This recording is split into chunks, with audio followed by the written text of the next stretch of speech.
Well, welcome to another episode of Purple Insider. Matthew Coller here, and returning to the show.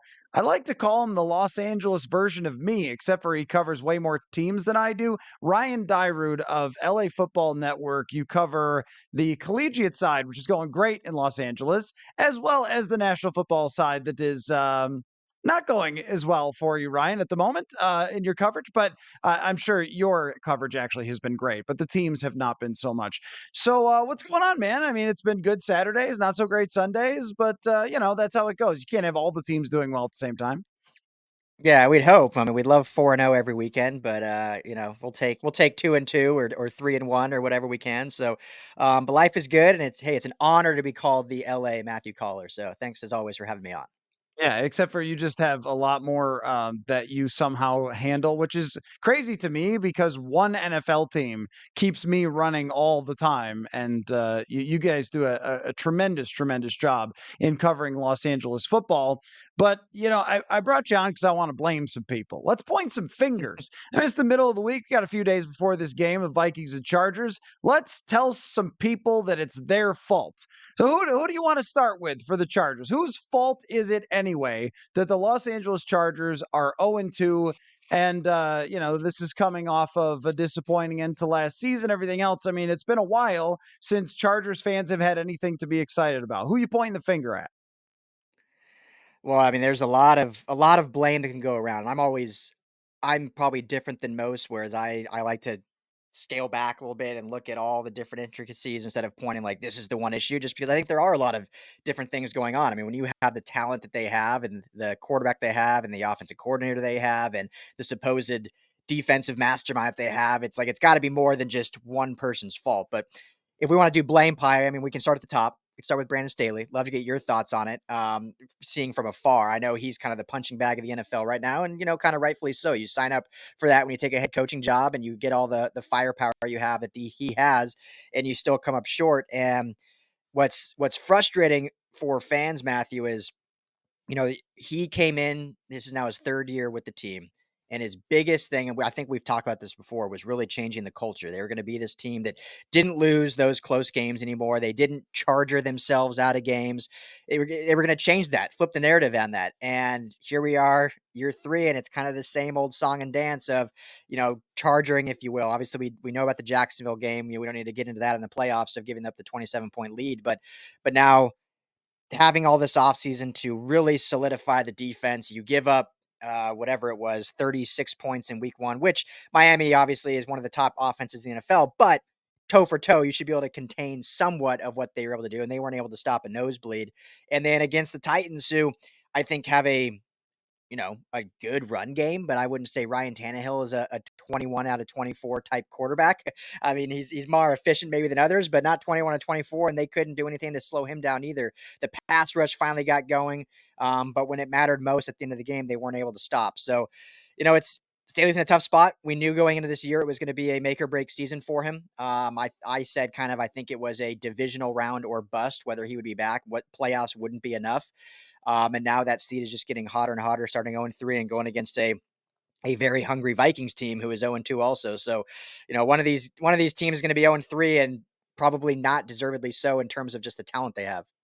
So on the defensive side, I have long been a believer that it is the Jimmies and Joes rather than the X's and O's in a lot of cases.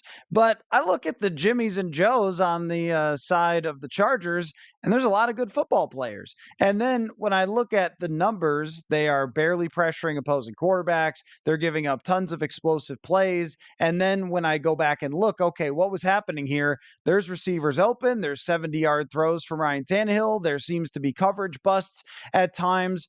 And you have to start to wonder, was it Aaron Donald and was it Jalen Ramsey more than it was whatever system? And I also wonder too sometimes about teams will chase a certain, like, oh, everyone's talking about how this system is the system that's so great in the NFL. And then you forget that Vic Fangio had Khalil Mack and this incredible secondary and Leonard Floyd, Nakeem Hicks, and everyone else on his team when that suddenly became the sexiest thing that everybody wanted. And I Mhm. guess I think that when you hire an offensive coach like Kevin O'Connell, that you can better predict what he's going to bring than a defensive coach, because so much of it is determined by just, the players that you have and how complete your defense is. But I also have wondered in watching them, thinking that some of these players have really good pasts and are not living up to it. And I relate, having seen Ed Donatel trying to do the Fangio system last year in Minnesota and how it just didn't fit a lot of players.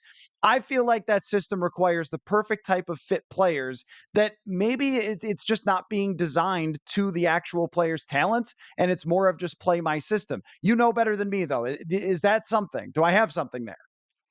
No, absolutely, and that's kind of what we've been talking about for 2 years basically, is why is this not spilling over to on the field success when we've seen it in years past with Staley in it with the Rams or with, as you mentioned, Fangio or these others? And is it a player issue? Is it a culture issue? What is it? Because what's funny, Matthew, is the end of last year before the Jacksonville game, the Chargers defense actually played really well. I mean, they improved their run defense substantially, and they were injured everywhere. They were missing 5 defensive linemen, 5 starters, and they were still better against the run. They were missing Derwin James in the secondary against that in that Miami game they played last year, and they shut Tua, Tyreek, and those guys down with no Derwin James. So it's a weird thing where you see these flashes of like, okay, this is what it looks like, and then against the Titans, you have the most simple miscommunications where Treylon Burks gets loose on a 70-yard pass and nowhere's to be found. No one's over the top as the safety. So is that coaching? Is that players not doing their homework? Is that guys not buying into what their job is and they want to try to play hero ball and do it themselves? Like, I don't know. I mean, without being in those meeting rooms and seeing what they're going through, because it's so hard when you see it work one week and then completely implode another week. It doesn't matter who the competition is. It's almost like they're beating themselves, which I think usually that comes back to coaching, and that's who's going to take the fall on it. But I've always am the proponent that, and I've been a big Brandon Staley supporter, but we're at the point now where it's like, you gotta have the wins to back it up, and so something's not corresponding there between the two. So, I don't know what to put, but I think what you said is absolutely it, to an extent of like maybe some of these guys just aren't fitting in this system, need to play more zone, less man, or less too high, more cover three, whatever it may be. But they got to do something, especially when Captain Kirk's over there trending for 6,000 yards this season, right? Oh, I saw that today, that he's on pace to shatter Yeah. all football records in passing. So, well, maybe. I mean, if they continue Yeah. to run like they're running, then it's very possible. But this seems to me like, for Brandon Staley, this is it, pal. I mean, you're playing one of the best passing offenses in the NFL, the best wide receiver in the NFL, after getting smoked by a guy whose fan base probably argues he's the best receiver in the NFL, in Tyreek Hill. And Hmm. this is an offense that, for the Vikings, that can put up 350, 400 yards through the air, versus a defense that hasn't pressured the quarterback and can't cover anyone. It's like, figure it out now, buddy, or there's going to probably be a change here. And I mean, I think if they win the Hmm. game against Jacksonville, the pressure is not the same. And talking about Brandon Staley's job security, but with that, and then starting out, if you start out 0-3, there has to be, I think, that discussion. So what's the plan? Like, what do you think they will do that's different to try to slow down this Vikings offense? So one thing that they've been doing these past 2 weeks, when you look at the secondary, they basically have 4 corners kind of playing for 3 spots, and Ja'Sir Taylor has actually kind of supplanted himself as a true starter. Brandon Staley has come out and said Ja'Sir Taylor is one of our starting corners, and then you have J.C. Jackson, Samuel Jr., and Mike Davis kind of vying for those other 2 spots. And obviously, J.C. Jackson coming off that gruesome injury, it's just impressive he's even out there. But at some point they need to almost lean off him a little bit till they feel like he's fully capable of covering guys like Tyreek Hill and going to be Justin Jefferson and whatnot. But what I bring that all up because they've been doing this rotation on that back end with those 3 guys. And I think at really any position in football, you have to get that lather and that consistency. And when you're coming in and out of the game, and you're seeing different looks, and maybe, and I think that's part of the reason why they've had some of those blown coverages is if you're in the game for 2 drives and then you're out of it for 2 drives and you're back in, you start overthinking, and you're not on the same page with your other DBs. And so that may have been why some of those miscommunications. So if they're going to have any shot in this game, I think they need to choose their three and that's it. Like, even if he's getting burned a little bit here and there, if it's JC Jackson's going to be your starter, he needs to play the whole game and get that lather and get comfortable back there and trust that whether it's Davis or Asante Samuel Jr. on the other side, that they're going to be on that same page. So, I think we can talk about pressure, which they did better last week, but they still need to get better with the talent they have. We can talk about the linebackers. No Eric Kendricks last week. We'll know more at the end of this week if he'll be able to go against his former team. Obviously, that was a big loss last week, but it starts at that secondary that's just been abysmal, and it starts with picking your three guys and sticking with them so you get that consistency. Yeah, and from the pressure perspective, I was just pulling this up. Ryan Tannehill pressured 8 times on 29 dropbacks. If you only pressure Kirk Cousins 8 times on 29 dropbacks, I promise you, he's going to put up 120 quarterback rating. I mean, that's always Yeah, the answer to Kirk Cousins. It's been one of the major issues. Not that he's been consistently pressured or sacked a ton, but the times he has, he's been strip sacked. It's been game changing plays that have hurt Kirk Cousins so far. The Vikings offensive line trying to make an addition with Dalton Risner. I don't know if he could play right away, but for going up against a defensive line that again has some dudes that I recognize and some dudes who have all pros, and even on yeah. the interior, it's like there are some guys here who I recognize as being good players, and yet 8 pressures on 29 dropbacks, and you felt like it was even better than week one. So it's like, are they just? I mean, what's going on there? Like, this is where it all kind of comes back to coaching when you're going, all right, these guys should be pressuring the quarterback at least some, and it doesn't look like they blitz Tannehill a whole lot. I mean, why can't they get after the quarterback? Yeah, and then the times they did blitz, they actually got home. They did some inside stunts and switches that actually got home through the middle there. But I don't know if it's a fear thing, like Staley and Derek Ansley, the actual defensive coordinator, feeling like they need more guys in the back end because they don't trust the secondary. But obviously, it's not working. So at some point, you want to just put the pressure on and force the quarterback to be great. Which I don't think anyone, and this is no disrespect, but I don't think anyone thinks Ryan Tannehill is necessarily great. But if any quarterback in the NFL, you give him enough time, they're going to find the open man. I mean, that's why they're in the NFL. There's 32 of them that can start in this game, and you give them time, they'll do that. So, Tuli Pelotu has been a huge bright spot for this team. I think he needs to get more playing time. He's done a tremendous job, against pressures. They had that one sack. Joey Bosa, I think, got the full credit, but it was all Tui Pelotu who basically did a stunt, took on a double team, which freed up the twist of Joey Bosa to get home. And so I'd love to see him out there more.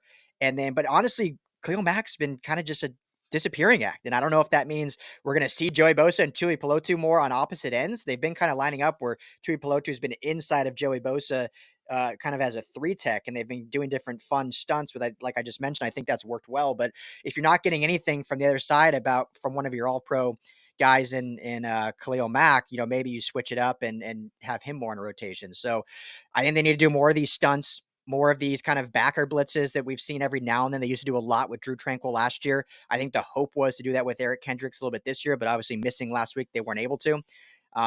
So that I think is what they need to do in order to get more pressure. And then some of it's just, you're talented. You gotta just win your matchup. And we can call coaching all we want, and that's definitely a part of the blame. But part of it's just you're a professional athlete. Sometimes you got to win your matchup either 1-on-1 or 1-on-2 and get the job done. And Joey Bosa, if he's going to be, I don't want to sound harsh, but if he's considered a top 5, top 10 pass rusher in the game, sometimes you got to just want it more and go get it. And we just haven't really seen that a ton through even the last season. So hopefully he can kind of get it right and get back to the Joey Bosa we saw kind of 3 years ago. All right, this is the type of blame game we're talking about. This is an 0-2 blame game. A 1-1 Oh yeah. blame game would be like, well, I think this guy's got to kind of get it going a little bit. 2-0 is like everybody's fault. But here's the guy when I'm on twitter.com or x.com or whatever it's being called, that I Herbert. never see blamed for anything. I never see the blame. I never see the fingers pointed at one Justin Herbert. Uh, is Yes. that fair or is that not fair? Because I mean, I've watched enough Justin Herbert tangentially, one game that we covered out there and then national TV games, and from time to time just looking in on him to see all the skill set that everybody believes in. And I think that he is a smart quarterback. He doesn't turn the ball over, which is pretty good. He's not throwing horrible interceptions or fumbling or anything like that. But then I also think that, like, the way that he's talked about the skill set that he has, I'm always kind of wanting a little more, which may be unfair, like, considering how good of a quarterback he is. So, what do you want to do? Like a 1 to 10? Like, what does he deserve? Does he deserve blame for starting 0-2? And really, because 0-2 is not 0-2, it's really last year leaking into 0-2. Mhm. Disappointing overall season in the way it ended, and then into 0-2. How much blame does he deserve? Yeah, it's glad you brought it up. I'm one of the few that has put some blame on Justin Herbert, and Chargers fan base is I'm not saying this necessarily as a negative, but even dating back to, you could probably go back to Dan Fouts, but I'll just go with Philip Rivers since I'm not that old yet. So, but they absolutely love their quarterbacks, rightfully so. They've had some great quarterbacks. I mean, when you look at franchises across the NFL, the Chargers are up there and having just back to back to back really really good quarterbacks.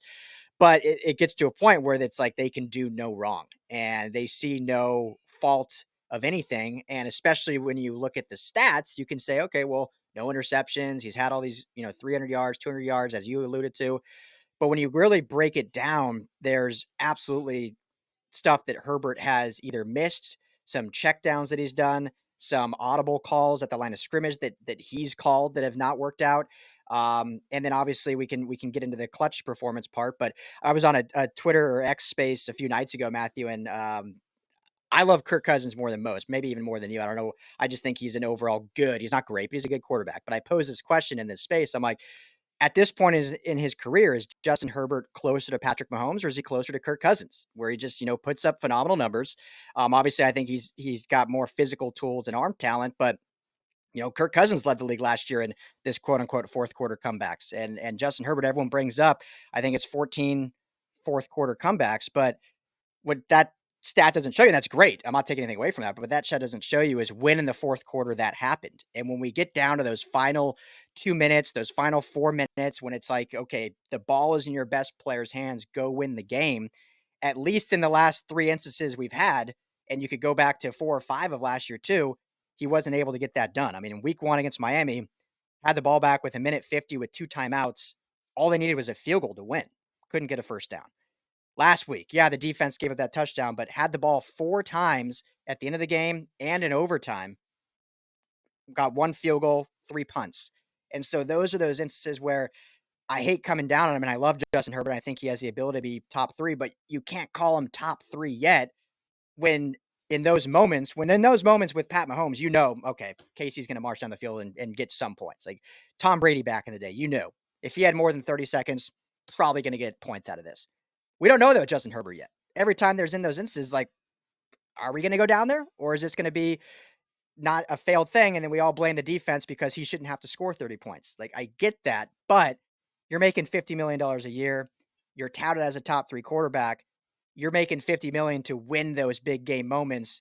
The defense isn't making $50 million a year. You are, and so right, wrong, and different, fair or unfair, it comes to a point where he needs to go and kind of put these moments on his back, and fans will continue saying like, well, he shouldn't have to play hero ball every time. He shouldn't have to be superhero every time. It's like, well, that's why you want to be great. Tom Brady was great with that. Yes, Tom Brady had some great defenses. We all know that. But in those clutch moments, he became Superman. He put the cape on. And Herbert kind of puts the cape on through 3.5 quarters. And then in that last drive, and again, 14 fourth quarter comebacks, but a lot of those are 12 minutes left in the game, 14 minutes left in the game. Like, they're not in those final clutch moments. So it's hard to put a ton of blame on him, but we can definitely talk about how he hasn't lived up quite to that top three, top two mantra yet. And I still think he can get there, but just hasn't gotten there yet. So I have a theory about this. And thank you for saying that about him being closer to Kirk Cousins than Patrick Mahomes, because I feel like I've been taking crazy pills when I look at the way that people talk about him versus what I actually see. And I really think that draft status and height and arm strength play into this massive difference. And I always thought this, and I know Stafford won the Super Bowl. Stafford is a way more gifted quarterback than Kirk, but when he was with Detroit, there's like negative parts of his game that would seem to get ignored because he was the number one pick and he's gritty Mhm. and he like throws the ball super hard and his highlight reel is crazy. But when you actually laid it out on paper, it's like I think these guys are actually closer than anybody actually talks about. And what we realized with Stafford was that when he clicks in the high end, it's higher than Cousins. And I think that's probably true for Herbert because of the raw physical tools. So Mhm. someone, and I saw this play against Tennessee, someone could try to tackle him and he could bounce off and he can run away and throw a rocket back. Like that's not stuff that Cousins can do. But when you kind of lay it out there, it's like someone's got to show me the evidence that this is a different picture when we just look at these two guys on paper. And, I think that like that comes across for Herbert as almost an insult, like, oh, you're closer to Jared Goff and Justin Herbert. It just means that there are other things that have to happen for you. And I also Mhm. think that there's the element of the clutch thing. I figured this out from covering Kirk Cousins for many years, is that we would always have that same discussion you were just having. We'd be saying, like, can he win in the final moments? And then last year he gets a bunch of fourth quarter comebacks. And I was like, what is this? What is this thing we do? You know what it is? It's Mhm. that they always play close games. It's that they Mhm. never put anybody away. And I think that there's a similarity there where it's like, oh, Justin Herbert averaging 7 yards an attempt again, no matter who his coordinator is. And it kind of like these quarterbacks, I think that they need a little bit more happening around them. We've blamed the defense, we've blamed the guards, we've blamed the whatever. But it's like, a lot of times with quarterbacks like this, Jared Goff can lose a ton of games with Detroit, or he can win a ton of games with Detroit, depending on what's around him. And I think that both Mhm. of these like Herbert probably needs more around him than we would think because of his size. So he needs that defense to be better. He needs whatever. Last year was the offensive line or the receivers have been banged up. So I always think of like, how far are you away from Mahomes? What do you need to have a great season where you could compete for the Super Bowl? That's the way we should sort of discuss quarterbacks rather than ranking them one, two, three, four, five. And I think Herbert probably needs more than we want to think. Yeah, I think that's fair, and I think he's you know, when you look at specifically last year, down some offensive linemen, I mean, Keenan Allen and Mike Williams, I think play. I can't remember the stat. It was like 20 total snaps together all year. So he was rolling out with Joshua Palmer and DeAndre Hopkins as wide receiver, or not DeAndre Hopkins, DeAndre Carter as wide receiver one, wide receiver two. So definitely had the chip stacked up against him. Still put up a phenomenal season, put up phenomenal yards, got his team to the playoffs. So he definitely has the juice to get it there. But again, it's just in those final moments. And you bring up, I think you bring up a great point there of putting teams away. And yes, defense gave up whatever it was, 27 points to the Titans. Like, come on, you shouldn't be giving up that much to that team, especially in those moments. But anyone that watches football knows that if your offense can extend the lead, take a little pressure off of your defense can pin the ears back, rush the quarterback, make that offense one dimensional, force them into tough situations, and it helps everything out.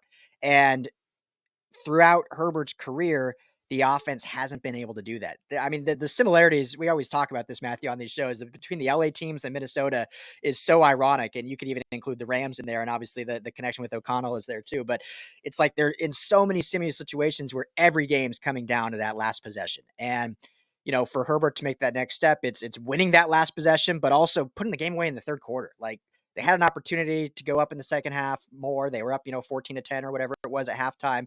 Like, just take that next step and make it a two-score game and take some of the pressure off your defense. So, a lot of people probably think it's unfair to put any blame on Herbert, but he's touted as one of the best there is. So that's kind of what you have to hang your hat on is putting teams away. So we'll see and I think he has the ability to. He definitely has the talent to. And again, and this is the last thing, I'm getting long winded here, Matthew, but like, there's no excuses. Even everyone talks about Brandon Staley, no excuses, which there isn't. I mean, this is his year, but there's really no excuses for Herbert either. I mean, you got your new coordinator. Everyone blamed last year the fall guy was Joe Lombardi. Well, now you have Kellen Moore. There's no excuses there. You have Keenan Allen back. You have Mike Williams back. You drafted Quentin Johnson in the first round. You got Darius Davis, your speed guy. Joshua Palmer's made that leap. You have three very capable running backs, Oh, and guess what? You've spent first round picks on the offensive line multiple times. You have an all pro, highest paid center 2 years ago in Corey Linsley. So they have every piece needed on the offense. There's really no excuses for Staley or Herbert at this point. You got to just go execute. The one thing that I would say is a little different from the Vikings and the Chargers is that the Vikings are in such transition with their roster that if they were to start out 0-3, even though I'm not saying that anyone is going to be pumped about that or anything like that, but I think that going into the season, there were some realities that people accepted at the start of the year. Like when you lose Kendricks, Thielen, Cook, Delvin Tomlinson, Zadarius Smith, when you lose all these people, like, I don't Mhm. think that the Philadelphia Eagles run for 7,000 yards against the Vikings if Delvin Tomlinson and Zadarius Smith are playing as opposed to Patrick Jones and Jonathan Bullard. Like, that's going from like all world players to replacement level players. And that's a big difference. And that's why, that they steamrolled you. Right. And so I think that there was the understanding that this could happen and it could look that way. With the Mhm. Chargers, it feels like it was just blindsided. Like the expectation was to come out, and Miami's a tough team. So, okay, you lose that one. But losing to Tennessee is like, that is not something that should have happened. And so it feels like the pressure quotient, if you will, is so much higher, which kind of leads me into my last thing that I'm going to ask you in a second. But first, you a pizza guy, Ryan? You like pizza? Everyone likes pizza. Huge pizza guy. Huge Okay. pizza guy. Big pizza guy. Well, then I will tell you to make Little Caesars the official pizza sponsor of the NFL part of your game day. Order online during their Pizza pregame 1 hour before NFL games and get ready for some football and fun. Choose your favorite Little Caesars pizza and pick the toppings you crave. Either way, you win. And speaking of winning, everyone scores with convenient delivery or their in store pizza portal pickup. So grab some friends and enjoy a few slices during the tailgate before 1 hour before kickoff. So there you go. Or I'm sorry, the tastiest hour before before kickoff. I'll get that right eventually. So It's anyway, tongue twister. Tongue it twister. really is the tastiest hour. Anyway, so as you're eating your pizza and you're watching this game, and the pressure is different, do you think that they will win? Like that's do you think that the back up against the wall element of this game for the Chargers, and both teams are feeling it because you're screwed at 0-3. But if you're asking me which team has more pressure as an organization to win this game, it's the Chargers. So how confident would you feel that they will win? Well, not very confident. I'll just say that. Just because I think this Vikings team is a better team than 0-2, and obviously much better than me. And you made great points there on the loss of players plus a whole new system on defense with Brian Flores. So I mean, I think everyone knew there was going to be growing pains, but I think that's still a very talented team. And hey, shout out Jordan Addison, kids looked great. SC, fight on. Um, but it's yeah, with this Chargers and especially being another 10 a.m. kickoff, I believe, in Minnesota. Yeah, it's going to be a tough environment to play in. I you know I personally, if you're asking me right now, this might change. And on Thursday, if we find out Kendricks is a go, if we find out Austin Eckler's a go, because again, they've got some guys banged up. So if those guys are back, I think I'll change. But as of right now, on Wednesday, time of this recording, like I probably would take the Vikings to win this game, just because I just don't know. It almost feels like the Chargers are in a panic and not like, okay, we'll get it right, we'll be fine. And I'm not saying they're saying the wrong things or the coach doing the wrong things, but just the vibe you get, it just feels like they're in like a panic. Like they are like, what's going on? Like we should not be 0-2. Like we're way too good of a team to be this way.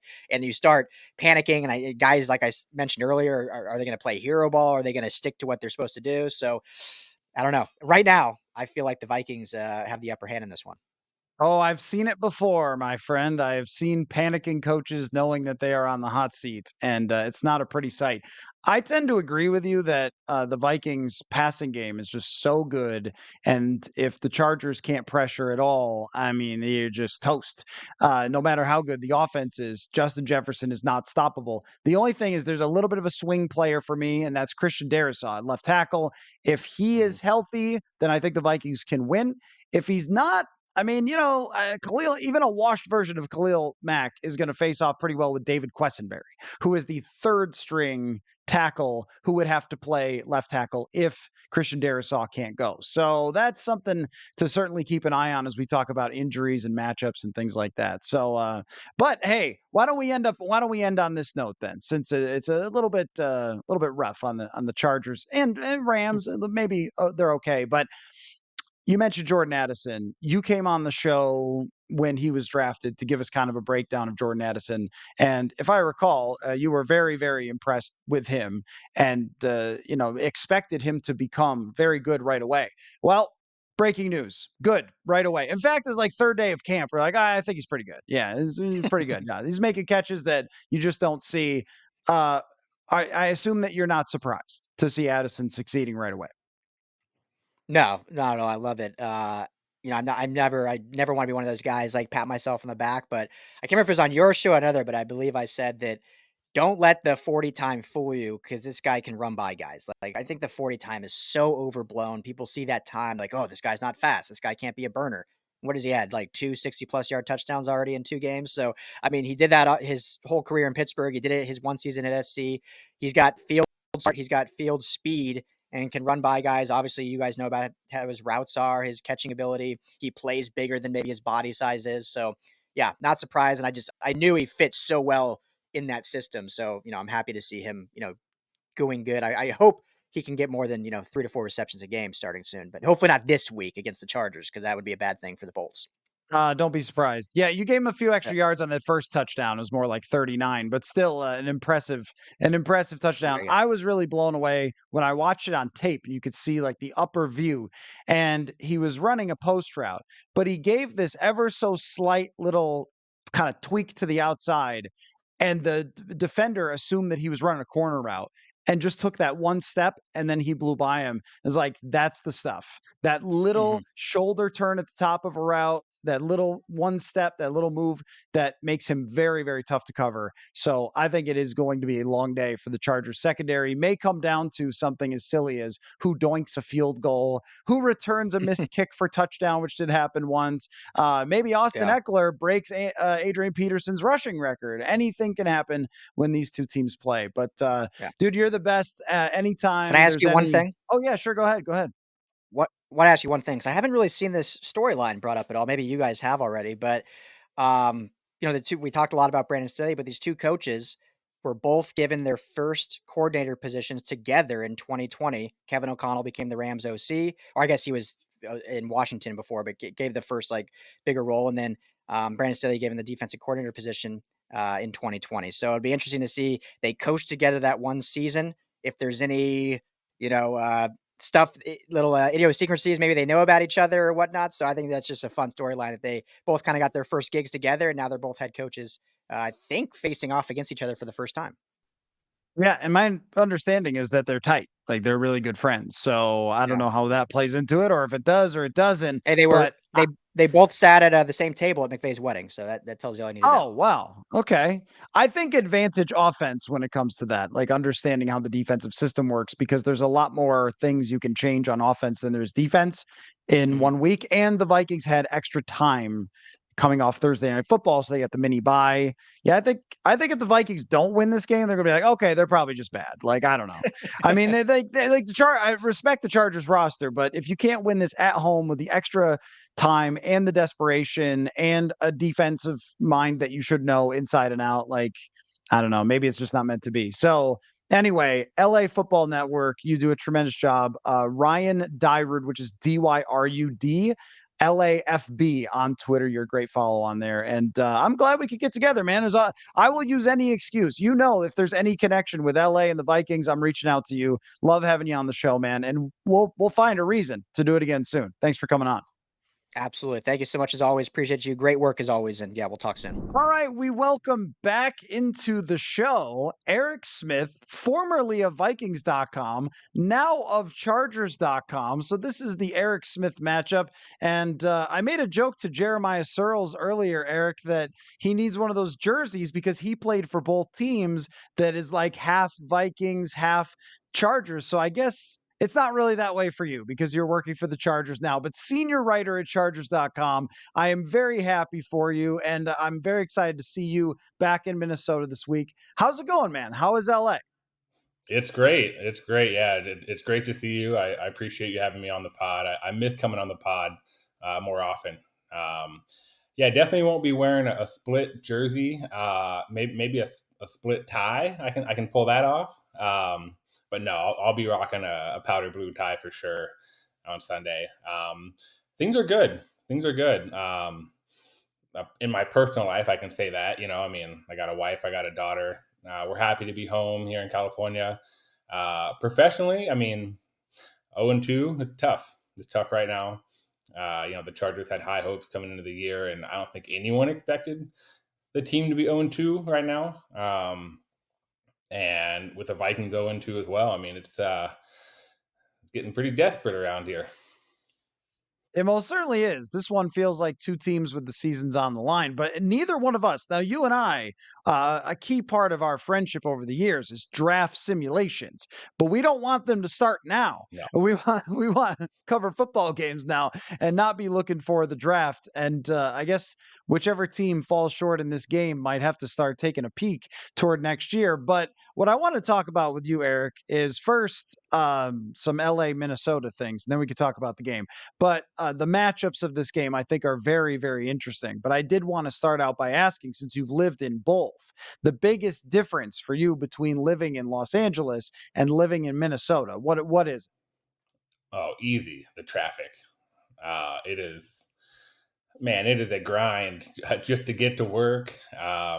Before work, I got to drop my daughter off at daycare. So between daycare, work, and then back to daycare and then home, yeah, I spend a lot of time in my car listening to Purple Insider and other podcasts. So thank you for putting out good content. Yeah, definitely the traffic. In terms of like negative things, positive. I mean, the weather is fantastic. I mean, we go to the beach a lot. It's nice to not have to shovel my driveway, scrape the ice off my car. Yeah, I like. This is probably the I enjoyed this winter more than I think I have ever enjoyed a winter in my life, just because after almost 7 years of just being freezing cold, it was great to walk outside and have it be 60 degrees and sunny. It was awesome. I loved it. Okay, so I'll just stop you there before you offend any Minnesotans and go any farther about the weather. But I have never in my life, since I came from Buffalo to Minnesota, had a winter where I was not scraping cars and trudging through snow and freezing my eyelids and those types of things.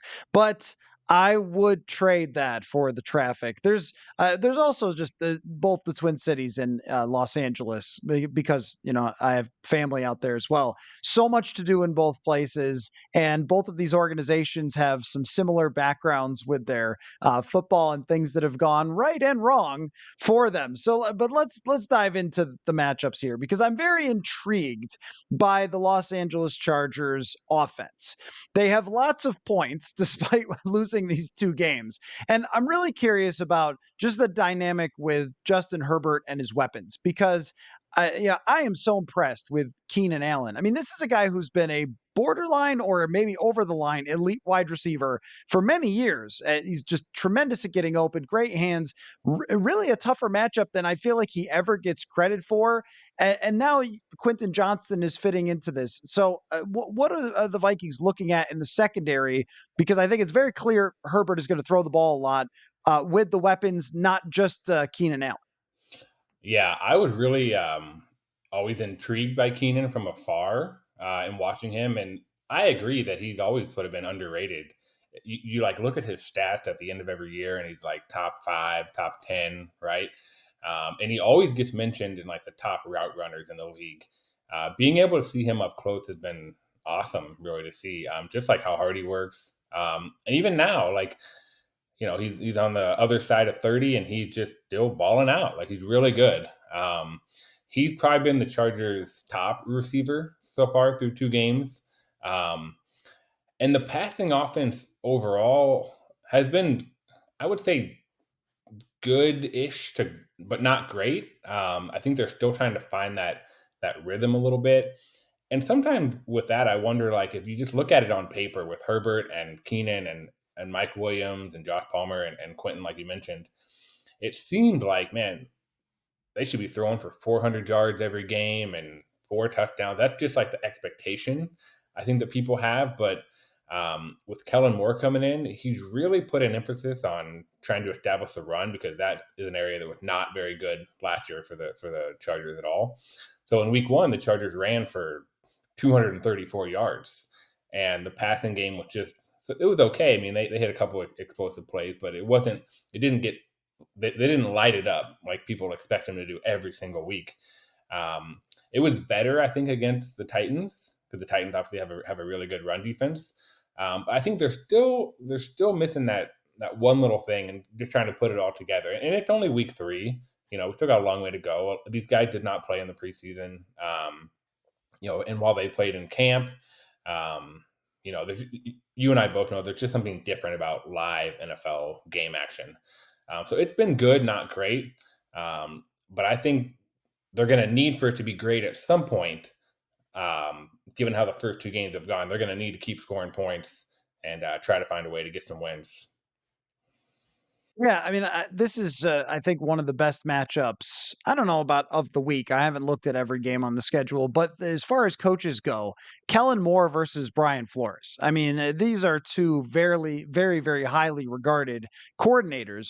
And on the Brian Flores side, he's not working with exactly a full deck of talent, where I think that, he's got to create a lot of pressures. The secondary has been okay, but gave up some big pass plays the other night to Philadelphia and some clutch plays to Baker Mayfield in week 1. And now they're facing a good group of weapons, as you mentioned. And, if Austin Eckler is playing, that really enhances what they can do because he is such a weapon out of the passing game. But I'm curious about your observations about Kellen Moore so far, because it was a really big discussion in the offseason of, all right, you're moving on from Lombardi, you're bringing in Kellen Moore. He had so much success under Mike McCarthy. How much, I guess, different is it? And what do you make of this matchup of the hyper aggressive Brian Flores against, I think, one of the better coordinators in the league?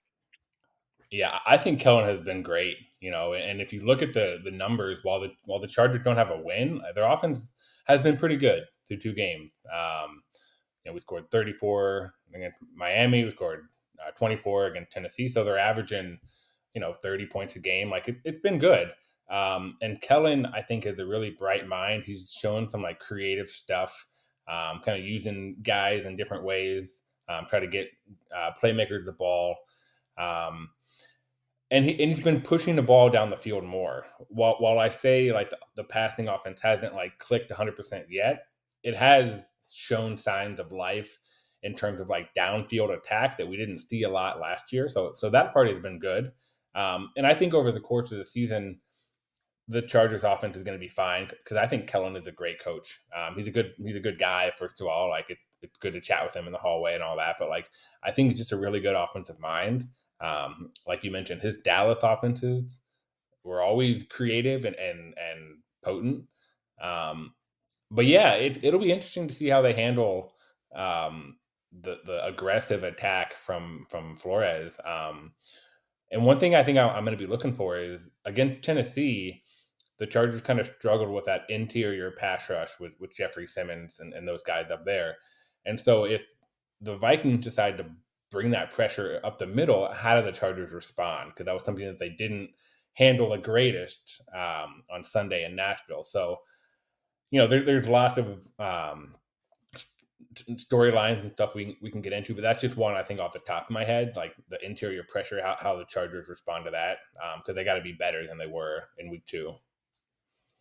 And I think it's a very different defensive line between the Vikings and Tennessee, because Tennessee had their joint practices here and they absolutely mauled the Vikings. I mean, they just have dudes. And you mentioned Jeffrey Simmons. He's one of the best players in the entire NFL, but he's not the only one. Like, they have an entire group that's really good. So I'm not surprised that they were able to slow things down there in the running game. But that's where my focus is a lot, Eric, is the running game for Philadelphia was so successful. And Philly has a special offensive line that's hard to repeat. At the same same time, I'm sure that Kellen Moore, when he turned on that film, he's like, okay, I'm going to have to run the football here. Eckler's status is probably going to be a little bit up in the air. We don't have injury reports yet as we're having this discussion to see where it's going to be. I would guess probably questionable going into the game, and we'll see how that plays out. But I think opposing teams, if they have good offensive lines, are going to give the Vikings a lot of trouble, not only when it comes to the run blocking and being able to push them around, but also if they can communicate with the fact that you have all these Brian Flores blitzes. What does the offensive line look like? Like, what is the status of the offensive line? Because my understanding is it's improved from where it was last year. It has, yeah. Before the season, I said this line had a potential to be top 10. Are they there right now? Probably not. I'd probably put them like middle of the pack. There've been good moments. Like I said, week 1, they ran for 234. But then against Tennessee, they only ran for 61 yards. So, run-wise, that was, good and kind of poor.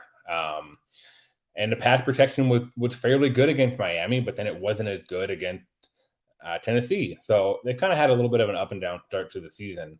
In terms of the run game, I agree with you. I think that's where the Chargers need to kind of make some hay, because I think in an ideal world, the Chargers want to have a really good run game and then hit the deep play action shot with Herbert. That's how a lot of offenses probably want to operate, but that's what the Chargers probably want to do, given Herbert's arm talent, given the weapons, that we talked about earlier.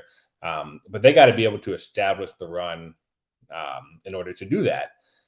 I still think the offensive line is good. I mean, Rashawn Slater is just a stud at left tackle. You don't got to worry about him. Corey Linsley, even if he's getting older, I think he's still one of the best centers in the league. Trey Pipkin, is an ascending player at right tackle. He kind of had his up and down moments, but he's not terrible. He's solid. And then the two guards, to me, are where the interesting pieces are. Because at left guard, you got Zion Johnson. He was a first-round pick last year. He played right guard as a rookie and then switched to left. And then the right guard is Jamari Sawyer. He went to Georgia. He played left tackle in place of Slater last year, and now he's over on the right side. So they have a good group. It's just putting it together. And like I said, maybe it's just going to take a couple games for them to find their total consistency. None of those guys have played together. They've only played together for 2 games. That 5 in those 5 spots. The guys that played together in other spots, like I said, Sawyer was at left tackle, Johnson was at right guard. So they put it in a blender a little bit this offseason and mixed it around. So I guess they're still trying to wait on it for it to settle a little bit. And it's just a matter of doing it at this point. I mean, whether it's the line, whether it's the offense, or the team overall. I mean, you can probably say the same thing about the Vikings. When you're 0-2, like, it's time to get moving. Yeah, and both these teams, I'm sure, feel that way. It's must have been something you were very comfortable with when you're writing about offensive linemen changing positions, because you saw a heck of a lot of that in Minnesota. I want to ask about the defensive side of things, which is probably a sore subject in Los Angeles at the moment, because it has not gone well through 2 weeks. What do you think that Brandon Staley is trying to resolve as they head here to Minnesota? Like, what is the biggest thing that they must do better as they go into a game where they're facing, I don't know, the greatest wide receiver on the planet? Yeah. Well aware of that. And that leads me to the first. I'll give you 2 points. The first one is they cannot give up big plays through the air. And that is a staple of Staley's philosophy. I mean, it's what he said when he got hired. He's been preaching it for 3 years. That's what I learned quickly when I got here last year. Like, the Chargers are fine with giving up yards on the ground. They do not want to give up big plays through the air. Their defense is essentially built to not do that. But through 2 games, they've done that. And it's very frustrating to watch, because it's not how the system is supposed to be played. And you know how it is in football. Sometimes it's just one guy out of the 11 who doesn't play his job to perfection. And then you got a 30-yard pass, a 40-yard pass. I thought one of the most critical moments Sunday in Nashville was the Chargers had just gone up 11-0. And the first play after that, Ryan Tannehill just uncorks a bomb for 70 yards, and it's like you can't do that. You can't do like it's just a back-breaking play. Even though the Titans didn't score on that play, they're back in the game, you know? And you know, how they're going to defend JJ, I don't know. I mean, it's going to be an all hands on deck affair. They've sort of like rotated corners through the first two games. JC Jackson kind of coming back from that serious knee injury. Michael Davis and Asante Samuel have kind of been playing here and there. So yeah, I don't know. It's I'm fascinated by that, like, but they got to find something because I think we both know that how good Justin Jefferson is, and if you don't have some sort of plan for him, it'll be a long day. The second thing, real quick, it's just they got to eliminate the dumb penalties on defense. The Titans had two third downs last game where they should have been off the field, and a defensive penalty from the Chargers kept them on the field, and then they score a touchdown and you lose by 3 in overtime. It's like that stuff just can't happen. Man, when we're talking about, it's funny because the Vikings have had the turnovers and the Chargers have had like all these little things that have led to these couple of losses to start at 0-2. And it's sort of just classic for these two teams to be like right there and having everyone talk about, well, if they only didn't commit that one penalty, if they only didn't have that one fumble, then they would be right there. So they can't do that completely to each other in this game because they're playing each other. But I'm curious, you've covered the Vikings for long enough and you saw enough Kirk Cousins game to know how to beat Kirk Cousins, which I think is along the defensive line. So the Vikings are bringing in Dalton Reisner. I don't know if he's going to play this week or not. I don't know if they'll say whether he's going to play or what, but Christian Darrisaw has been banged up. Garrett Bradbury's been banged up. Like this is an offensive line that is either bringing in a new guy and maybe trying to get guys healthy or will be minus some guys who are really important to them. The defensive line of the Chargers, I feel like, has to be the answer because there is no answer to Justin Jefferson run around open. And no matter how well Brandon Staley knows Kevin O'Connell and the Rams systems, O'Connell has been just tremendous through these couple of games at drawing up concepts to get people open. What is the status of this D line? Because when I see a Bosa and I see a Khalil Mack, I think they should have like 46 sacks by now. I mean, but it hasn't quite gone that way. How good is this defensive line? Yeah, the D line has been pretty solid through two games. You know, it. A phrase I heard a lot in Minnesota, and you hear it here is rush and coverage and rush. Like the success ties together. I think in order for the Chargers to improve their secondary, they're going to have to get a little bit more pressure on the quarterback, and they did that against Tennessee. They had 5 sacks at Tannehill. I think 4 of them were on third down. In the way to pressure Kirk, going back to your initial point, obviously is up the middle. I mean, I think we can all agree the interior pressure for him is probably the best way to get him rattled. The Chargers have some good players up front in the middle, like Morgan Fox is sneaky good, but obviously they're big name guys on the outside and Bosa and Mack. One thing they did Sunday in Nashville, they had 3 edge rushers on the field at the same time. They had Bosa, Mack, and they got a second-round pick out of USC, Tui Pelotu.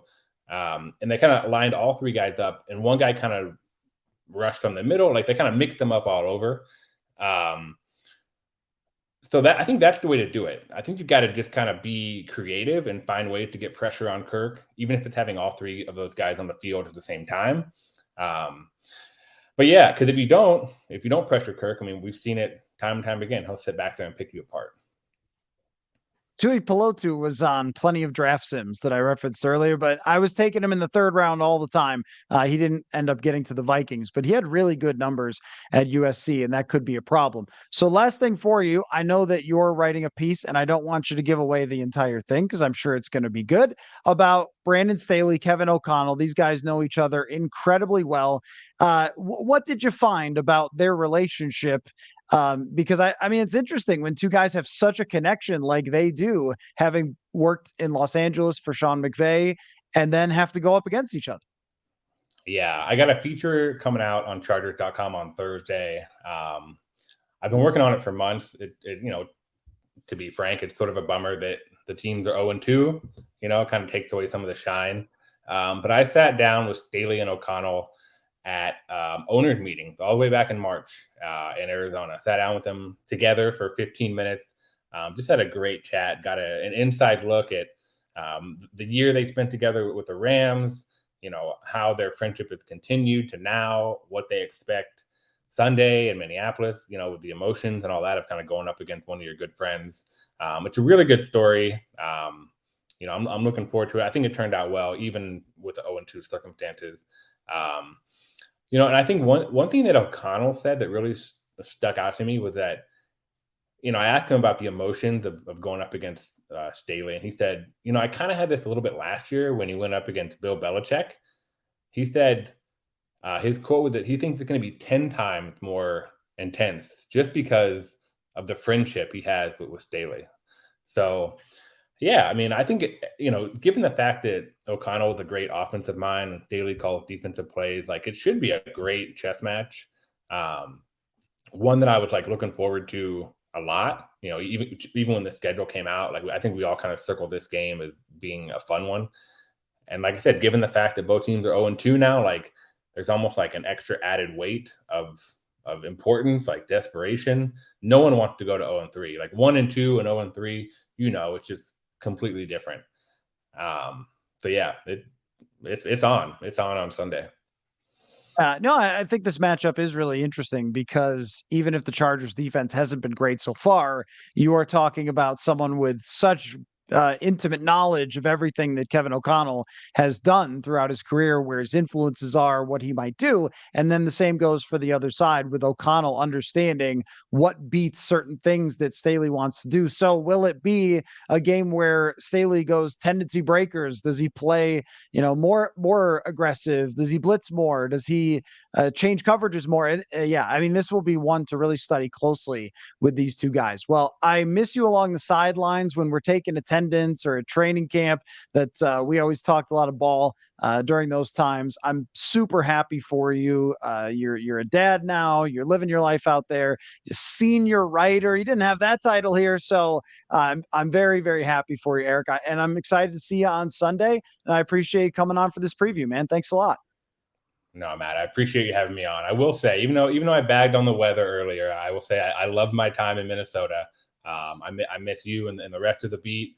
Obviously my old coworkers with the Vikings. It was a great 6.5 years. I wouldn't trade it for anything, and I can't wait for Sunday. I don't think anyone should be offended by saying Los Angeles has better weather in the winter than Minnesota. So anyway, but you didn't add, this is where you've forgotten you're Minnesotan. You didn't add, but it's great in the summer in Minnesota. So you needed to at least tag that on. But anyway, well, it'll be a beautiful day when we see each other on Sunday, and I'm looking forward to that. So thank you, Eric, and make sure you check out his piece on Staley and O'Connell. I'll retweet it on my Twitter, but Chargers.com as well. And we will catch you all later.